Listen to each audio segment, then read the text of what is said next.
हाय, मी सुप्रिया.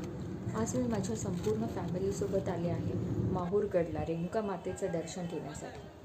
ही आमची कुलदेवी असून इथे आम्ही वर्षातून एकदा येतोच. माहूरगड हे 3.5 शक्तिपीठांपैकी असलेले एक शक्तिपीठ आहे. हे आहे रेणुका मातेचं माहूरगड येथील मंदिर. इथे जवळपास 150 पायऱ्यात चढून तुम्हाला जावं लागतं. वयस्कर माणसांसाठी इथे पालखीची सोय असते. अतिशय प्लेझंट इथे क्लायमेट आहे आणि रेणुका मातेचं दर्शन घेतल्यावर तर अतिशय एकदम मन प्रसन्न होऊन जाते. आम्ही पुणे ते माहूरगड बाय रोड आलो. इथे येण्यासाठी तुम्हाला समृद्धी महामार्गावरून यावे लागते. तुम्ही माहूरगडावर आल्यावर इथे राहण्यासाठी तुम्हाला खूप छान हॉटेल आहेत, जसं की माऊली, कृष्णा पॅलेस. अतिशय स्वच्छ, नीट, क्लीन असे हॉटेल्स आहेत हे.